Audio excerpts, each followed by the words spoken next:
ایک بڑے بزرگ تھے صوفی.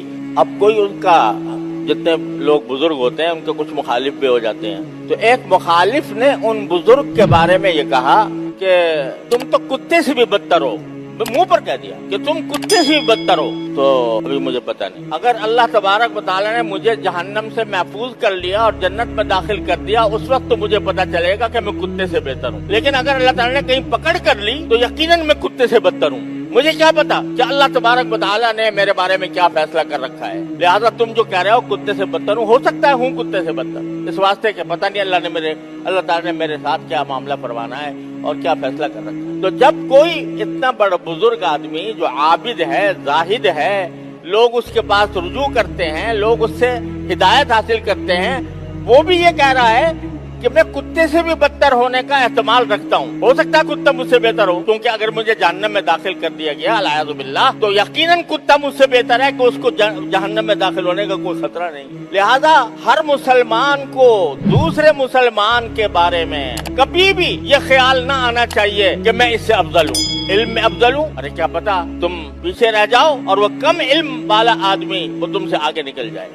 اگر تم سمجھتے ہو کہ میرے پاس مال دولت زیادہ ہے لہذا میں اس سے افضل ہوں, تو ٹھیک ہے, دولت تمہارے پاس بے شک زیادہ ہے, لیکن بعض اوقات وہ غریب آدمی جو جس کا بیچارے کا کوئی پوچھنے والا بھی نہیں ہوتا, تو اس کو اللہ تبارک و تعالیٰ کے ہاں ایسا مقام حاصل ہوتا ہے کہ بڑے بڑے علماء اور صوفیاء کرام بزرگان دین پیچھے رہ جاتے ہیں اور وہ آگے نکل جاتا ہے. فرمایا رب اشعث اغبر مدفوع بالابواب, بعض لوگ ایسے ہوتے ہیں کہ ان کے بال پراگندہ, جسم کے اوپر غبار چڑھا ہوا, مزدور آدمی جسم پہ غبار چڑھا ہوا, لوگوں کے پاس دروازے پر جائے تو لوگ دھکے دے کے نکال دیں, ایسا آدمی ہوتا ہے.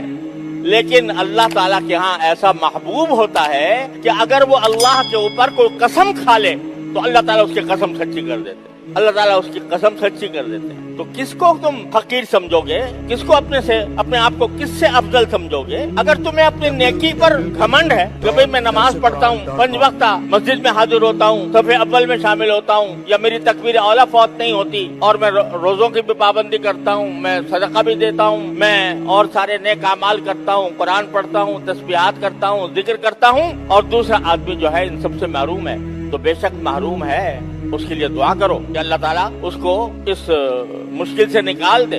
لیکن اپنے آپ کو اس سے افضل سمجھنا یہ انتہائی خطرناک بات ہے. یعنی ایک نمازی بے نمازی کو حقیر سمجھے, ذلیل سمجھے اور اپنے آپ کو اس سے افضل سمجھے, اس کا بھی کوئی حق نہیں. کیا پتا انجام اس کا بہتر ہونے والا ہے یا تمہارا بہتر ہونے والا ہے. حدیث میں ایک بڑی خطرناک بات ہے جو رسول کریم صلی اللہ علیہ وسلم نے ارشاد فرمائی کہ بعض لوگ ایسے ہوتے ہیں کہ ساری زندگی ان کی نیک اعمال میں گزری اور ان کے اور جنت کے درمیان بالکل تھوڑا سا فاصلہ رہ گیا, لیکن اللہ بچائے بعد میں آخر میں ان کے حالات میں ایسا انقلاب آیا کہ وہ آخر میں جا کر بے دین ہو گئے اور ملحد ہو گئے, اور اس کے نتیجے میں جب خاتمہ ہوا تو خاتمہ ایمان پر نہیں. اور بہت سے ایسے ہوتے ہیں کہ ساری زندگی غفلتوں میں گزری, گناہوں میں گزری, بدعمالیوں میں گزری, لیکن جب موت کا وقت قریب آنے لگا اللہ نے توبہ کی توفیق ہو گئی اور ساری زندگی کے گناہوں سے اس نے توبہ کر کے معافی مانگ لی تو خاتمہ ایمان پر ہوا. اللہ تبارک و تعالیٰ, اب دیکھو پہلا آدمی باوجود ہے کہ وہ نیک تھا لیکن آخر میں جا کر اس کے حالات خراب ہو گئے اور اس کے نتیجے میں وہ جہنمی بن گیا, اور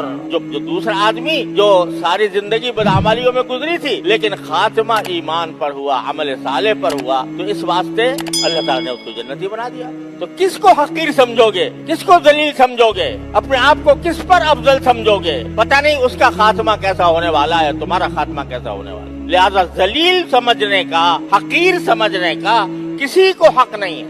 گناہ گاروں کو بھی ذلیل سمجھنے کا حق نہیں ہے. ان کے گناہ کی سے نفرت کرو, ان کی بدعمالی سے نفرت کرو, لیکن ان کی ذات کے اوپر ترس کھاؤ, ترس کھا کر دعا کرو, اے اللہ اپنی رحمت سے اس کو اس مصیبت سے نجات دے دیجئے, اس کی اصلاح کر دیجئے.